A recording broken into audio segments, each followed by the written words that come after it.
The holographic display flickered as Admiral Elena Rain stared out the viewport of her quarters aboard the Aurora. Earth's blue sphere hung distant against the backdrop of stars, a painful reminder of what was at stake. The flagship's hull groaned battle scars from their last encounter with the Council's enforcement fleet. They were limping home to a quarantine system, to a humanity pushed further into isolation. Elena ran her fingers through silver-streaked black hair and straightened her uniform. At 45, she carried herself with the rigid posture of someone who had spent a lifetime proving herself. The left sleeve of her uniform bore the insignia of Earth's Unified Command, a rising phoenix now considered contraband in most Council territories. Status report, she commanded, activating her neural implant. Approaching Luna perimeter in 40 minutes, Admiral, came the response from Lieutenant Kang on the bridge. Council escort vessels are demanding immediate compliance with docking protocols. They're scanning our systems. Let them scan. We've got nothing to hide. Not anymore, she thought bitterly.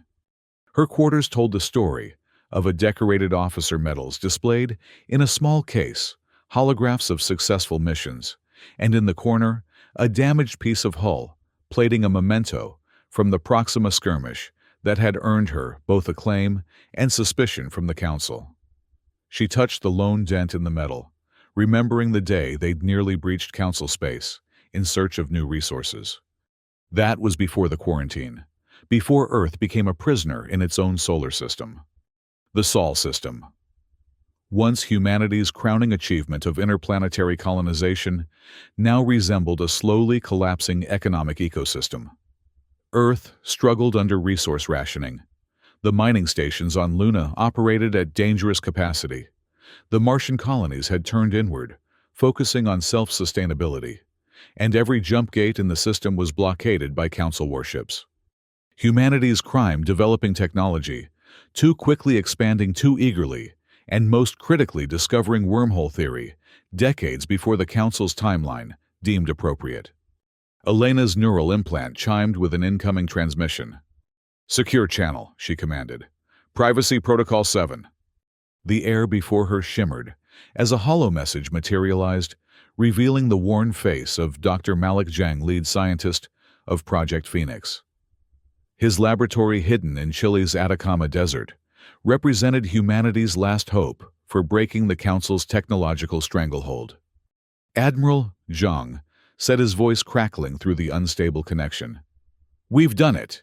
Static consumed the image before Elena could respond. "Done what?" she whispered to the empty air. "Computer replay transmission."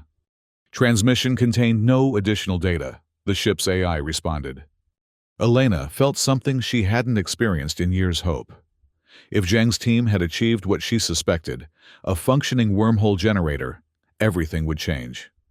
The constraints of the Council's quarantine could be rendered meaningless. Before she could request a secure line back to Earth, alarms blared throughout the ship. "All personnel to stations," Kang's voice echoed. "Council broadcast on all frequencies." Elena rushed to the bridge, passing crews, scrambling to positions. The Aurora's corridors, once pristine examples of human engineering excellence, now showed patches and jury-rigged repairs, the price of years under the Council's technology embargo. On the bridge, the main view screen displayed the unmistakable form of Zirak, a Vesper collective overseer, and the Council's chief enforcer for the Sol system quarantine. The alien's crystalline features held no expression that humans could read, but the tone conveyed everything. Attention, all human vessels and settlements," Zirak announced. "By order of the Galactic Council, Earth's provisional observer status has been formally revoked. All human ships must return to their homeworld immediately. The technology embargo is reinforced with additional restrictions. Any vessel attempting to approach a jump gate will be disabled without warning." The bridge fell silent as the implications sank in. "How long?" Elena asked her communications officer. "The Council is estimating another 50 years of isolation before our cultural and ethical frameworks have sufficiently matured," Lieutenant Rivera replied, unable to keep bitterness from his voice. 50 years. 2 generations born under quarantine. Elena's decision crystallized in that moment. Set course for Luna Base. Not the public docks, take us to the old Council Embassy complex. Admiral, Kang questioned. You heard me, Lieutenant. And send encrypted messages to every captain still loyal to Unified Command. We're having a meeting. 3 days later, Elena stood in the abandoned council chambers on Luna, a fitting backdrop for what amounted to treason. The room, with its soaring ceiling designed to accommodate various council species, now housed 30 human captains, all that remained of Earth's once proud exploration fleet. The council has made its position clear. Elena began, her voice echoing in the cavernous space.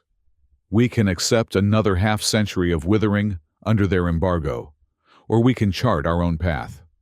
Captain Yuri Petrov of the Pathfinder stood. With what ships, what resources, the council has us blockaded at every turn. Not every turn. Elena activated a holographic display at the center of the room. Project Phoenix is no longer theoretical. Dr. Zhang has achieved stable micro-wormhole generation. Murmurs spread through the gathered officers.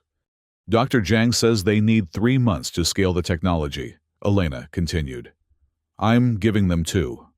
We'll need resources diverted from every remaining colony. Mars still has access to rare metals, Europa's engineers can provide cooling systems, and Titan's orbital platforms have the power cells. The Council monitors all shipments, objected Captain Inara Chen of the Dauntless. Not if they're hidden in waste disposal containers, countered Elena. Not if they travel on mining freighters with Council clearance.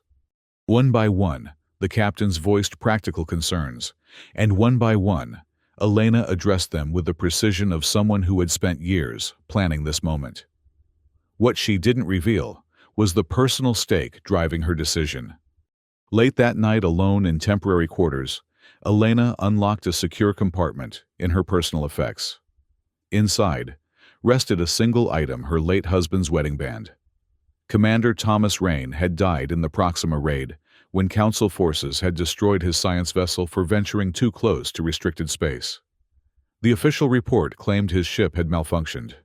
Elena knew better. She'd seen the weapon's signature analysis. She slipped the band onto her thumb, the metal cold against her skin. They took you from me, she whispered. They won't take our future too. The next morning, Elena boarded a shuttle for Earth, an unmarked vessel that slipped through the Council's sensor net, thanks to technology that officially didn't exist, the first fruits of Project Phoenix's breakthroughs. The Atacama Desert facility appeared insignificant from the outside, a research station ostensibly studying climate restoration. 30 meters below ground, however, lay a complex that represented humanity's greatest scientific minds, working in concert. Dr. Malik Zhang greeted her at the hidden entrance. His tall frame stooped from years, hunched over quantum equations. His eyes, however, shone with triumph. Admiral Rain, he nodded formally. Thank you for coming personally. Your message wasn't exactly detailed, Doctor, Elena replied. Zhang smiled. Some things must be seen to be believed. He led her through security checkpoints into the heart of the facility, a circular chamber dominated by a ring-shaped device, 15 meters in diameter. Engineers swarmed around it, making adjustments to countless components. We started with quantum entanglement principles, Zhang explained. But the breakthrough came when we realized we didn't need to create a wormhole from scratch. The universe is filled with microscopic wormholes at the quantum level. We simply found a way to locate, stabilize, and expand them. How stable? Elena asked, eyeing the massive power conduits feeding into the ring. 4 milliseconds at first. Now we can maintain a micro-wormhole for almost 3 seconds, enough to transmit data packets. With the right resources, we can expand the duration and aperture. Ship-sized aperture. Zhang nodded. Theoretically. But we'll need zero-point reactors, not these conventional power sources, and guidance systems that don't currently exist. I can get you the reactors, Elena said. I know someone who deals in council tech. And the guidance systems, Zhang raised an eyebrow. Leave that to me, Elena replied. This facility is compromised. The council may not know exactly what we're doing, but they suspect something. We need to move the operation. Where? Mars has refused most council inspectors. Their underground facilities at Olympus Mons are perfect. Dr. Zhang ran calculations on his tablet. We'd need to disassemble everything, smuggle it piece by piece. I've already arranged it, Elena stated. But we need more than scientists for this next phase. I'm assembling a team people with unique skills and nothing left to lose. The first recruit was Rafael Torres, former chief diplomat to the council, and now the most successful smuggler in the belt. Elena found him in a mining colony bar on Ceres, negotiating with Jovian ice haulers. Admiral Rain. Torres greeted her without surprise when she sat at his table. Slumming among us criminals, or has Unified Command finally decided to acknowledge we exist? Raphael's once formal diplomatic attire had given way to practical smuggler's gear, but his sharp features and calculated gaze remained the same. He had been one of the most promising diplomats before the council. Quarantine had rendered his position obsolete. I need 0-point reactors, Elena said without preamble. Council-grade minimal usage. Torres laughed. Straight to business. That's why I always liked you, Elena. But what you're asking, the council executes humans for merely possessing that technology. Name your price. It's not about price. What exactly are you planning? Elena leaned forward. Freedom. Something sparked in Torres' eyes, the diplomat he once was, who believed in humanity's potential. 2 reactors. That's all I can manage. And I'll need access to the Jupiter shipping lanes. Done. With Torres on board, Elena sought out her next recruit. Sophia Lee had been the Aurora's chief engineer before the council mandated that all human warships reduce their capabilities. Refusing to cripple her beloved engines, Lee had resigned and disappeared into the Martian underground, where she now designed racing skiffs that regularly broke planetary speed records. Finding her proved simple. Sophia was showcasing her latest design at the Valles Marineris Derby. Convincing her to join was even easier. You want me to refit the Aurora with experimental wormhole technology? Sophia asked, her hands black with engine grease, her face alight with the challenge. When do we start? The final member of Elena's core team proved more complicated. Frank Delgado had served in Council Security Forces, a position rarely granted to humans, before mysteriously returning to Earth. Now, he ran a lucrative private security operation protecting wealthy families from the increasing desperation of Earth's collapsing economy. Elena found him inspecting his guards at a Geneva compound. Whatever you're selling, I'm not buying, Delgado said when she approached. I've got a good thing here, Admiral. You once believed in something larger than profit, Elena replied. The Council trusted you. I need to know why you left. Delgado's expression hardened. Because I saw how they really operate. The quarantine isn't about protecting the galaxy from us. It's about keeping us controlled until they decide if we're worth allowing into their precious community. I watch them debate whether Earth should be reset, their euphemism for orbital bombardment, to reduce us to pre-industrial capacity. Then help me ensure that never happens, Elena said. I need your knowledge of Council security protocols. Delgado studied her. You've got something big planned. Bigger than anything humanity has attempted since the Mars colonization. 3 weeks later, as Project Phoenix relocated to Mars, Ambassador Vasiri arrived for a routine inspection of Luna Base.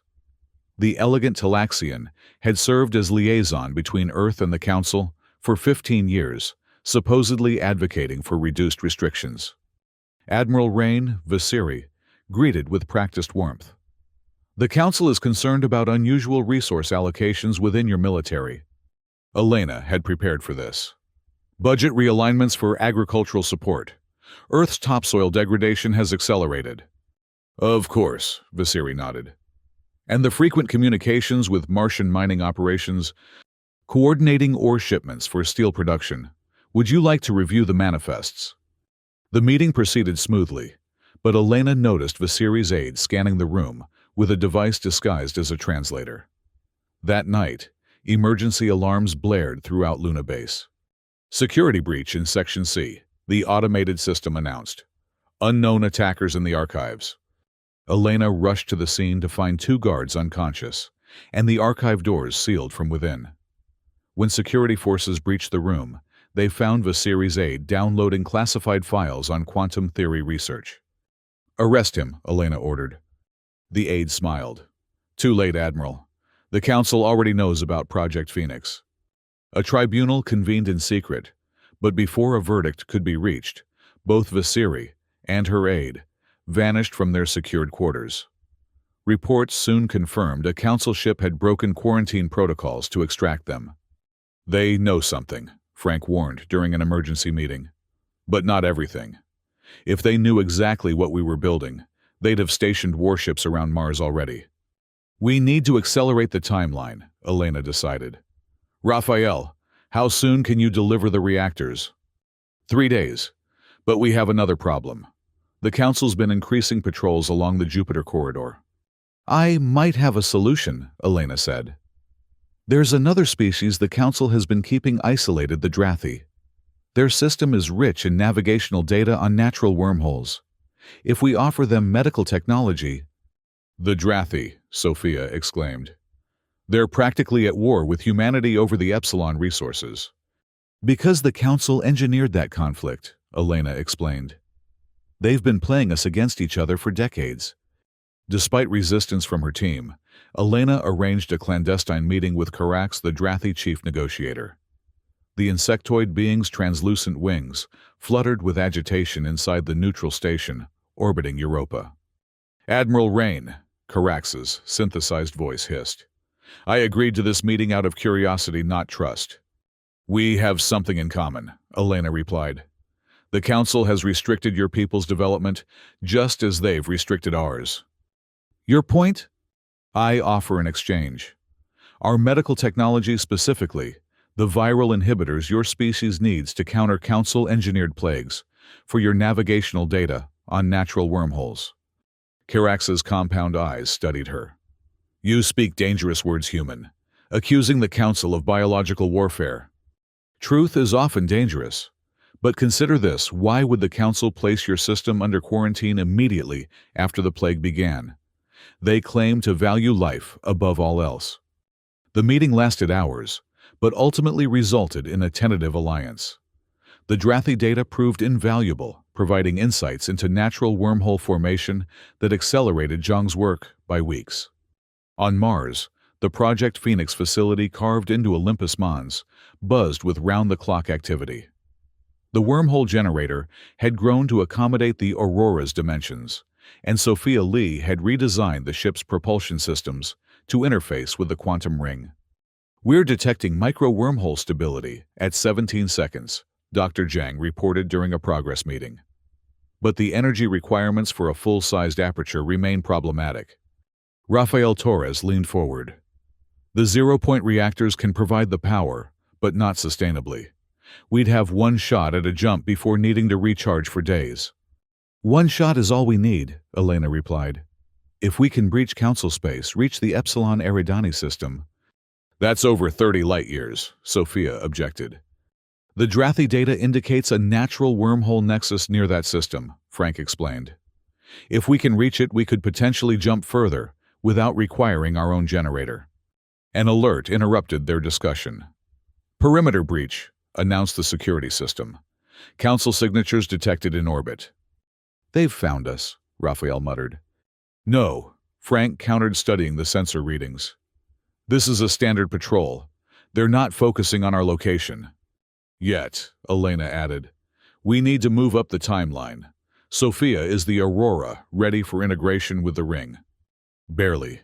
We haven't tested the interface systems." "Test them now. We launch in 12 hours. The next half-day passed in controlled chaos. The Aurora, docked in a hidden hangar beneath the Martian surface, underwent final modifications, while the wormhole generator was calibrated for its first full-scale test. Elena addressed the gathered crew, a mixture of scientists, engineers, and military personnel, who had chosen to follow her into what might be a one-way journey. "Today, we either secure humanity's future or join the list of failed rebellions against Council authority," she began. The ship is stocked with supplies, colonization equipment, and enough genetic diversity to establish a sustainable population if necessary. If we succeed, we'll open the door for others to follow. If we fail—" She paused. "If we fail, we will have still demonstrated humanity's refusal to accept subjugation." Dr. Zhang approached her after the briefing. "Admiral, there's something you should know. The wormhole calculations, they're precise, but untested. The exit point coordinates are our best estimate. Meaning, we could emerge anywhere within several light years of our target. And the temporal displacement. Elena hadn't heard this concern before. Wormhole transit isn't instantaneous from all reference frames. The crew might experience minutes, while external observers could witness our disappearance for much longer periods. How much longer? Zhang hesitated. Potentially weeks, maybe months. Elena absorbed this. Would the Council be able to track our trajectory? Not if we initiate the wormhole from within Mars' magnetic field. But once we emerge, we'll be exposed, Elena finished. Then we'll need to move quickly. Launch preparations accelerated when orbital scans detected increased Council activity in the system. The massive ring of the wormhole generator was secured to the Aurora's forward section, giving the warship the appearance of a spear with an enormous circular head. All systems nominal, Sophia reported from engineering. 0-point reactors at 80% charge. Council vessels have changed course, Frank announced from tactical. They're heading toward Mars. Elena took her position in the command chair. Initiate launch sequence. Take us out through the southern passage. The Aurora rose from its underground berth as massive doors slid open in the Martian surface. The ship accelerated rapidly, hugging the landscape to minimize its sensor profile. Council ships are launching interceptors, Frank warned. Maintain course for the magnetic anomaly at coordinates 47 Mark 32, Elena ordered. All power to engines and shields. The Aurora raced across the Martian Surface Council interceptors, closing the distance behind them. The ship shuddered under weapons fire. Shields at 60%, Sophia called out. Approaching coordinates, Lieutenant Kong reported from navigation. Elena activated the ship-wide communication. Dr. Zhang began wormhole sequence. In the specialized laboratory that now occupied the Aurora's forward section, Zhang and his team initiated the complex calculations that would harness the 0-point energy and focus it through the quantum ring. Energy levels rising, Zhang reported. Aperture forming. On the bridge view screen, space itself began to distort ahead of the ship. What started as a pinpoint of light expanded rapidly into a swirling vortex of blue-white energy. Full power to the ring, Elena commanded. Council flagship is emerging from orbit, Frank reported. They're charging weapons. The wormhole expanded to its full diameter, large enough to accommodate the Aurora's bulk. Energy arced between the quantum ring and the swirling aperture. Wormhole stabilized, Zhang shouted over the groaning of the ship's hull. Transit window open for approximately 40 seconds. Take us in, Elena ordered. All hands brace for transit. The Aurora surged forward, the bow of the ship entering the swirling energy field. Gravity fluctuated wildly throughout the vessel as space-time bent around them. Council interceptor on collision course, Frank announced. They're trying to disrupt the wormhole. Evasive maneuvers, Elena commanded. Sophia's voice came over the comm. We can't evade. If we change course now, we'll fracture the wormhole geometry. Elena made a split-second decision. Weapons target that interceptor, full spread. The Aurora's point defense systems locked onto the approaching Council vessel and fired. The interceptor banked sharply, avoiding the worst of the barrage, but veering away from the wormhole entrance. 30% of the ship has entered the wormhole, Zhang reported. Structural integrity holding. A massive impact rocked the Aurora as a Council cruiser fired its main batteries. Aft shields failing, Sophia called. We're halfway in, Kang announced. The ship shuddered again, alarms blaring throughout all decks. Hull breach on Deck 7, came a report from damage control. Seal it off, Elena ordered. Divert emergency power to the ring. As the Aurora's engines disappeared into the wormhole, the Council cruiser launched a final desperate attack. A torpedo streaked toward the collapsing aperture. "Impact in 3 seconds!" Frank shouted. The wormhole closed a fraction of a second before the torpedo reached it, sending the weapon careening through empty space, where the Aurora had been moments before. Inside the wormhole, reality itself seemed to fragment. The bridge crew witnessed impossible geometries as space folded around the ship. Some reported seeing alternate versions of themselves performing different actions. Others claimed to glimpse distant worlds and civilizations in the fractal patterns surrounding them. "Transit in progress." Dr. Zhang announced, his voice strained. "Holding pattern stable. Exit sequence in 3, 2, 1. The Aurora erupted from the other side of the wormhole into unfamiliar space. Stars formed unrecognizable patterns, and a yellow-orange sun blazed nearby. "Position," Elena demanded. Kang worked frantically at the navigation console. "Calculating. Stars don't match any known configuration in our database." "The wormhole," Zhang asked. "Collapsed behind us," Sophia confirmed. 0-point reactors depleted. Elena ordered a full sensor sweep of the system. Hours later, they discovered what seemed impossible, a planet in the habitable zone, with atmosphere readings suggesting liquid water and vegetation. "It's a miracle," Raphael whispered as the view screen displayed the blue-green world. "It's science," Dr. Zhang corrected. "The Drathi navigational data led us to a system with high probability of habitability." "What do we call it?" asked Sophia. Elena gazed at the planet that might become humanity's new beginning. "New Eden," she said simply. The colonization of New Eden proceeded with remarkable speed. The Aurora carried prefabricated habitat modules, agricultural supplies, and manufacturing equipment, specifically designed for establishing a self-sufficient colony. Within weeks, the first settlement took shape in a fertile valley near an ocean. Dr. Zhang adapted the wormhole generator technology, creating smaller, more efficient versions that could maintain stable micro-wormholes for communication. Using these devices, they established contact with their allies on Mars, sharing coordinates and technological specifications.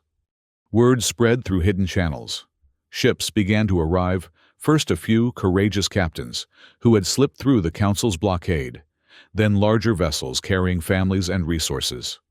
The Drathi sent a delegation establishing their own settlement on New Eden's southern continent. 6 months after their arrival, Elena stood on a hill overlooking the rapidly growing city that now housed over 10,000 humans and nearly 1,000 Drathi. Rafael Torres approached, having just returned from a diplomatic mission to another nearby system. "The Kalari have agreed to join our coalition," he reported. "They've been under council restrictions for centuries. Your offer of open trade and technology sharing was persuasive." "And the Marigi delegation?" "Arriving next week, their shipbuilding techniques could revolutionize our fleet." Elena nodded with satisfaction. What had begun as an escape had evolved into something far more significant, a genuine alternative to the Council's rigid control. The settlements on New Eden operated under a new Charter 1 that guaranteed equal representation for all species and prohibited technological suppression. "The Council will find us eventually," Elena acknowledged. "When they do, they'll face not just humans, but a coalition of species with shared interests," Raphael replied. "We're stronger together than any of us were alone." Sophia Lee had transformed the shipyards orbiting New Eden into centers of innovation, incorporating techniques from each allied species. The first ships constructed there combined human ingenuity, Drathi organic technology, and Kalari energy systems into vessels, unlike anything seen in Council space. Frank Delgado oversaw the construction of planetary defense systems, applying his knowledge of Council tactics to create countermeasures for any potential attack. The Terran Coalition, as it came to be known, expanded rapidly. More ships arrived from Earth and Mars, smuggling people and resources through the increasingly porous Council blockade. Additional colonies were established on 2 other habitable worlds, in nearby systems connected by a network of navigational beacons that utilized natural wormhole pathways. Elena, now elected Supreme Chancellor of the Coalition, presided over the first full Assembly of Representatives. The gathering included humans from various Earth nations, Drathi hive clusters, Kalari communion groups, and Marigi flight schools. "We have built something unprecedented," Elena addressed them. "Not an empire of conquest, but a coalition of equals. Each of us cast aside by the Council for developing too quickly, or in ways they couldn't control. Together, we've created a society that values innovation rather than fears it." The assembly chamber, constructed with architecture that accommodated all coalition species, erupted in approval. The moment was interrupted when Frank Delgado entered urgently, approaching Elena with a datapad. "Long-range sensors have detected a council fleet," he informed her quietly. "At least 30 vessels, including 3 dreadnoughts. They'll reach our system in approximately 2 weeks. Elena maintained her composure. "We knew this day would come. Implement Defense Protocol Omega. I want the orbital platforms fully operational within 3 days." Over the following days, New Eden transformed from a thriving colony into a fortified world preparing for siege. Civilian ships evacuated non-essential personnel to the secondary colonies, while military vessels took up defensive positions. Dr. Zhang worked tirelessly to complete a network of tactical wormhole generators, smaller, more mobile versions of the original technology that could create temporary apertures for short-range jumps. These devices were installed on the Coalition's dozen largest warships, including the refitted Aurora. "They're not designed for long-distance travel," Zhang explained during a war council. "But they'll allow our ships to jump in and out of battle, striking from unexpected vectors." "The Council has never encountered such tactics," Frank added. "Their battle doctrine relies on superior firepower and numbers, not maneuverability." Raphael brought additional news from his intelligence network. "Overseer Zirak has been replaced. The fleet approaching us is commanded by Overseer Drezon, known for his ruthless efficiency. He's bringing a diplomatic contingent as well." "They'll demand our surrender before attacking," Elena surmised. "Standard Council protocol." The Coalition forces had barely completed preparations when the Council fleet arrived, emerging from hyperspace at the edge of the New Eden system. The massive vessels dwarfed anything in the Coalition Navy, bristling with weapons developed over millennia of dominance. "They're hailing us," Lieutenant Rivera announced from communications. On screen, Elena ordered straightening in her command chair aboard the Aurora. Overseer Drezon appeared, a tall, gaunt figure, with the characteristic metallic skin of the Vesper Collective. "This is Overseer Drezon of the Galactic Council. I address the human, known as Elena Rain, and any authority established in this illegal settlement." "This is Supreme Chancellor Rain of the Terran Coalition," Elena replied formally. "We recognize no council authority over our sovereign territory." Drezon's expression remained impassive. "You have violated quarantine restrictions, stolen, prohibited technology, and corrupted other species with dangerous ideologies. The Council demands your immediate surrender and the relinquishment of all wormhole technology. And if we refuse, then we will be forced to reclaim this world by force and return all humans to their designated system." Elena leaned forward. "Overseer Drezon, we have no desire for conflict. The Coalition proposes a diplomatic solution, recognition of our independence, in exchange for regulated sharing of wormhole technology." "Impossible," Drezon dismissed. "Such technology in unregulated hands threatens the stability of the galaxy. You have 12 hours to reconsider before we take action." Elena concluded, signaling Rivera to end the transmission. "They'll attack at the earliest opportunity," Frank warned. "Likely before the 12-hour deadline to catch us unprepared." "I'm counting on it," Elena replied. "Sophia, are the tactical generators ready?" "All ships equipped and synchronized," Sophia confirmed from engineering. "Good. Transmit Battle Plan Epsilon to all Coalition vessels. Let's show the Council what innovation really means." 4 hours later, the Council fleet began advancing toward New Eden. Their formation, a textbook display of overwhelming force, dreadnoughts at the center cruisers, forming a protective envelope, fighters, and destroyers at the vanguard. Elena allowed them to approach the planet's outer defense perimeter before giving the order, "Execute Jump Pattern Alpha." The Aurora and 5 other Coalition ships activated their tactical wormhole generators simultaneously. Small apertures opened around each vessel, and they vanished from their positions, only to reappear behind the Council fleet.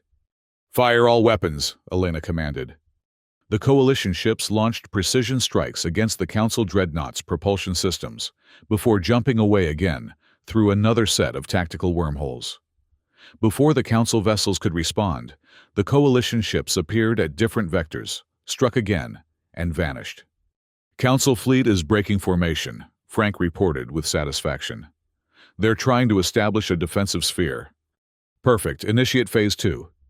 The second wave of Coalition ships emerged from hiding positions in New Eden's 2 moons, catching the disorganized Council vessels in a crossfire. The battle descended into chaos as the Council commanders struggled to counter the unprecedented tactics. "Drazon's flagship is targeting our orbital platforms," Sophia warned. "Bring us in behind them," Elena ordered, "Prepare to deploy EMP charges." The Aurora jumped directly above the Council flagship, releasing specially designed electromagnetic weapons that overloaded the larger vessel's shield generators. Throughout the battle, Coalition ships continued the pattern appear, strike vital systems, rather than attempting to destroy the technologically superior vessels, then disappear before concentrated fire could lock onto them. 3 hours into the engagement, the Council fleet had lost propulsion on 2 dreadnoughts and shield capability on most of their cruisers. The Coalition forces had sustained damage, but no losses their hit-and-run tactics, proving devastatingly effective. "Overseer Drazon is hailing us again," Rivera announced. Elena straightened her uniform. On screen, the Overseer appeared his metallic features, showing strain and unusual sight for a Vesper. "Chancellor Rain, I propose a temporary cessation of hostilities to discuss terms. The Coalition will accept nothing less than recognition of our territorial sovereignty and independent status," Elena stated firmly. "The Council cannot recognize an entity built on stolen technology and prohibited alliances," Drazon countered. "Then, we have nothing to discuss. The next phase of our defense will target your fleet's hyperspace capability. Once stranded in this system, how long will your supplies last, Overseer?" Drazon's eyes narrowed. "The Council has existed for 50,000 years. You cannot hope to stand against us." "We don't need to stand against you," Elena replied. "We simply need to demonstrate that the cost of subjugating us exceeds the benefit." After a tense silence, Drazon spoke again. "I am authorized to offer provisional autonomy while the Council deliberates your status. Hostilities will cease, and our fleet will withdraw to the system's edge." "Not good enough," Elena said. "We require formal acknowledgement of the Coalition's independent status and the lifting of all technology restrictions on member species." "That exceeds my authority," Drazon admitted. "Then contact those with the appropriate authority, Overseer. We will maintain our current tactical position in the meantime." When communications ended, Raphael approached Elena on the bridge. "Do you think they'll actually negotiate?" "They have no choice," Elena replied. "The Council maintains control through technological superiority. We've just proven that advantage obsolete." 3 days later, a Council diplomatic vessel arrived through hyperspace. To everyone's surprise, it carried not just Overseer Drazon, but 3 members of the Council High Chamber representatives of the founding species, who rarely left the Council homeworld. The negotiations took place in the Coalition Assembly Chamber, where the Council representatives were visibly disturbed by the sight of multiple, quarantined species working together as equals. "We have reviewed your tactical data." The Archon of Juvex stated, the oldest and most senior of the Council representatives. "Your use of wormhole technology for short-range combat maneuvers was unanticipated." "Innovation often is," Elena replied. The Council has existed for 50 millennia by carefully managing technological development across the galaxy, the Archon continued. Unchecked advancement has destroyed civilizations before, and suppressed advancement has stagnated others, Elena countered. The Coalition represents a third path, collaborative innovation with shared ethical frameworks.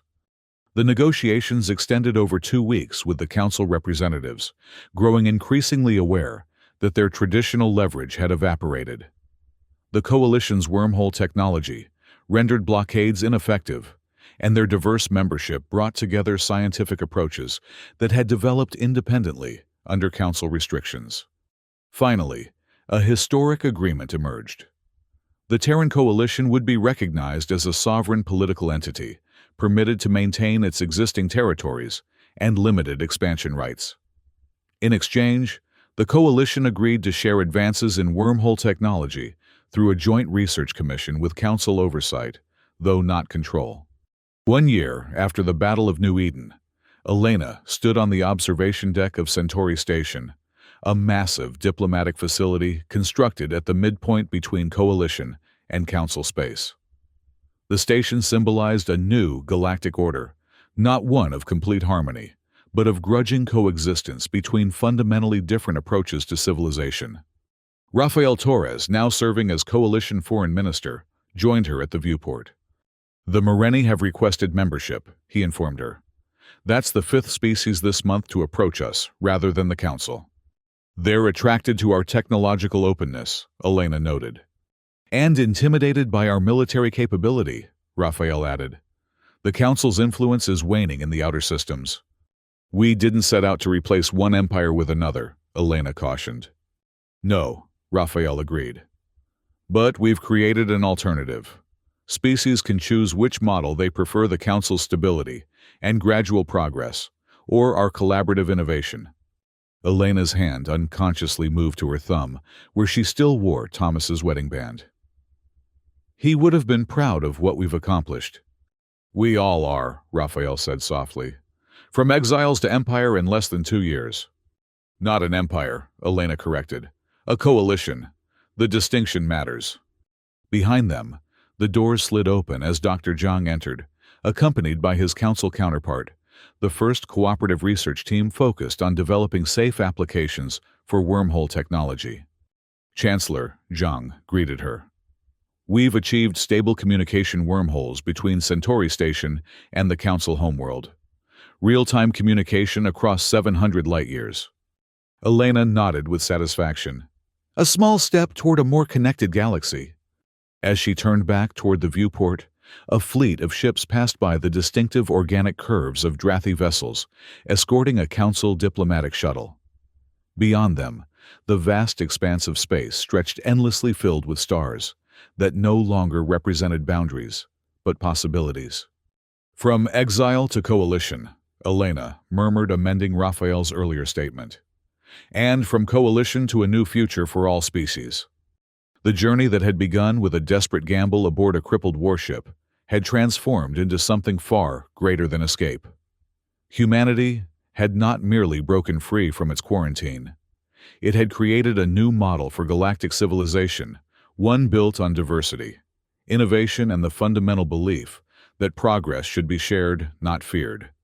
As Elena Rain gazed out at the stars, she knew that the true voyage was only beginning.